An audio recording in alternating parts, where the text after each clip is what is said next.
పశ్చిమ గోదావరి జిల్లాలోని ఆ ఎమ్మెల్యే తీరుతో కూటమి నాయకులు ఇబ్బంది పడుతున్నారా? కష్టపడింది ఒకరు, పదవులు అనుభవిస్తుంది మరొకరంటూ సోషల్ మీడియాలో విమర్శలు చేసుకుంటున్నారా? నియోజకవర్గంలోని నామినేటెడ్ పదవులన్నీ ఆ ఎమ్మెల్యే తన అనుచరులకి ఇచ్చుకుంటున్నారని ఇప్పటికే మదన పడిపోతున్న కూటమి శ్రేణులకు మరో షాక్ తగలబోతుందా? మున్సిపల్ చైర్మన్ పదవి కూడా ఎమ్మెల్యే తన వర్గానికే కట్టబెట్టే ప్రయత్నాలు జరుగుతున్నాయా అనే అనుమానాలు వ్యక్తమవుతున్నాయట. దీంతో 5 ఏళ్ల పోరాటానికి తమకు దక్కే గౌరవం ఇదేనా అని తమ గోడును అధిష్టానానికి వినిపించే ప్రయత్నం చేస్తున్నారట. ఇందుకు ఏంటా నియోజకవర్గం, ఎవరా ఎమ్మెల్యే తెలుసుకోవాలంటే ఈ స్టోరీ చూడాల్సిందే.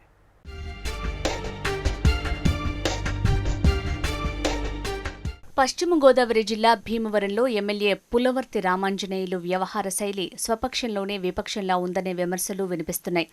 2019 ఎన్నికల్లో పవన్ కళ్యాణ్ భీమవరంలో పోటీ చేయడంతో అక్కడ తమ పార్టీకి తిరుగులేదని అనుకున్న జన సైనికులంతా ఓటమితో కొంతమేర కుంగిపోయారు.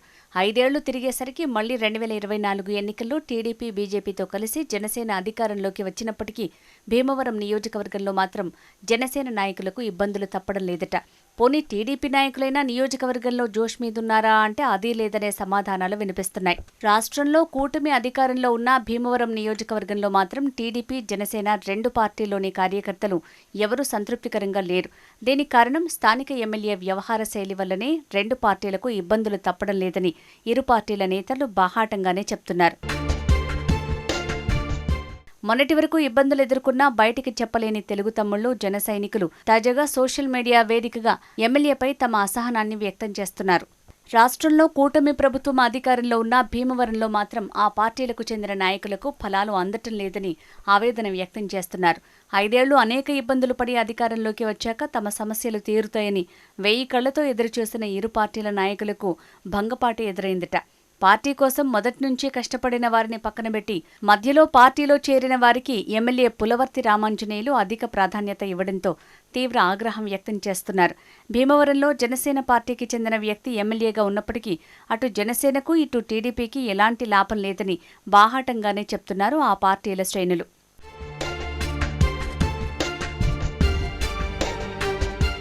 ఎమ్మెల్యే అంజిబాబు సౌమ్యుడు, మంచి వ్యక్తి అని జనసేన అధినేత పవన్ కళ్యాణ్ స్వయంగా ఆయన ఇంటికి వెళ్లి మరీ పార్టీలోకి ఆహ్వానించి భీమవరం టికెట్ ఇచ్చారు. అప్పటికే అంజిబాబు పాలనను కాంగ్రెస్ టీడీపీ పార్టీలో చూసిన భీమవరం ప్రజలు 2024 ఎన్నికల్లో మరోసారి అవకాశమిచ్చి భీమవరం నుంచి ఎమ్మెల్యేగా గెలిపించారు.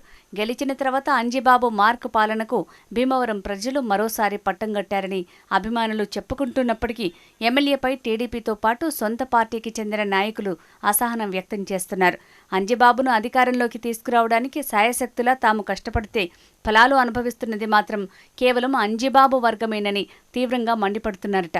గెలుపు కోసం కష్టపడిన నాయకులను గుర్తించడం లేదని, పార్టీ కష్టకాలంలో ఉన్నప్పుడు నిలబడిన నాయకులకు తగిన గౌరవం ఇవ్వటం లేదని సొంత పార్టీల నాయకులే విమర్శలు చేస్తున్నారట. ప్రస్తుతం ఈ వ్యవహారం నియోజకవర్గంలో హాట్ టాపిక్గా మారింది.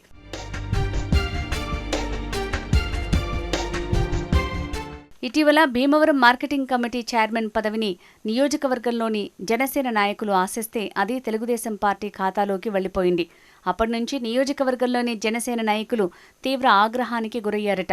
ఆ తర్వాత నియోజకవర్గంలోని ప్రముఖ దేవాలయాల కమిటీలోని చైర్మన్ పదవులైన పార్టీ కోసం కష్టపడి పనిచేసిన వారికి దక్కుతాయని ఆశిస్తే అవి కూడా కేవలం ఎమ్మెల్యే అనుచరులకు మాత్రమే దక్కాయని కూటమి పార్టీల నాయకులు బహిరంగంగా విమర్శలు చేయటం ఎమ్మెల్యే అనుచర వర్గానికి కోపం తెప్పిస్తోందట. ఇదిలా ఉంటే మరో 3 నెలల్లో జరగనున్న భీమవరం మున్సిపాలిటీ ఎన్నికల్లో చైర్మన్ పదవిని తన అనుచరులకే ఎమ్మెల్యే అంజిబాబు కట్టబెట్టే ప్రయత్నం చేస్తున్నారని జరుగుతున్న ప్రచారం కూటమి నేతల్లో గుబులు పుట్టిస్తోందట. భీమవరం మున్సిపాలిటీ ఎన్నికలు ఎప్పుడు జరిగినా చైర్మన్ పదవి మాత్రం జనసేన కీలక నేత చంద్రశేఖర్కు దక్కుతుందని నియోజకవర్గం ప్రజలంతా భావిస్తున్నారు. అయితే ఆయనను పక్కనబెట్టి వేరే వ్యక్తికి చైర్మన్ పదవి కట్టబెట్టేందుకు ఎమ్మెల్యే వర్గం ప్రయత్నం చేస్తోందని ప్రచారం జోరుగా సాగుతోంది. ఇప్పటికే మున్సిపాలిటీలో అధికారికంగా తిష్టవేసి చక్రం తిప్పుతున్న ఎమ్మెల్యే అనుచరుడికి చైర్మన్ పదవి కట్టబెట్టేందుకు బీసీ రిజర్వేషన్ అవ్వాల్సిన మున్సిపాలిటీని ఓసీ రిజర్వేషన్ చేయాలని ప్రయత్నాలు చేస్తున్నారని కూటమి నాయకులు అనుమానిస్తున్నారు. ఇదే జరిగితే జనసేన పార్టీ కోసం మొదటి నుంచి కష్టపడి పనిచేస్తున్న కీలక నేతలకు, ఆర్థికంగా చితికిపోయిన నాయకులకు నష్టం జరిగినట్లే అని, ఇక భీమవరంలో పదవులపై ఆశలు వదులుకోవాల్సిందే అని కూటమి నాయకులు అనుకుంటున్నారట.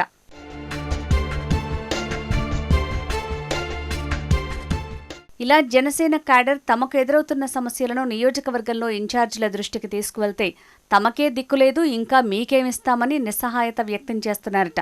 మరోవైపు జిల్లా టీడీపీ మాజీ అధ్యక్షురాలు, మాజీ ఎంపీ తోట సీతా మహాలక్ష్మి భీమవరం నియోజకవర్గం ఇన్ఛార్జిగా ఉన్నప్పటికీ క్యాడర్కు మాత్రం న్యాయం చేయలేక చేతులెత్తేస్తున్నారని తెలుగు తమ్ముళ్లు నిరాశ వ్యక్తం చేస్తున్నారు.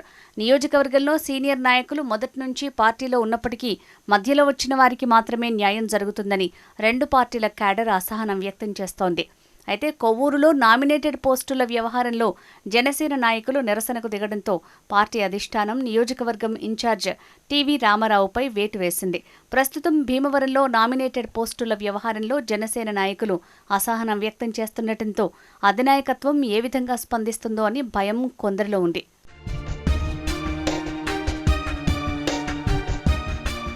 మొత్తానికి భీమవరంలో కూటమి క్యాడర్లో నెలకొన్న అనిశ్చితిపై ఇరు పార్టీల అధినాయకత్వం ఏ విధంగా స్పందిస్తుందో వేచి చూడాల్సిందే.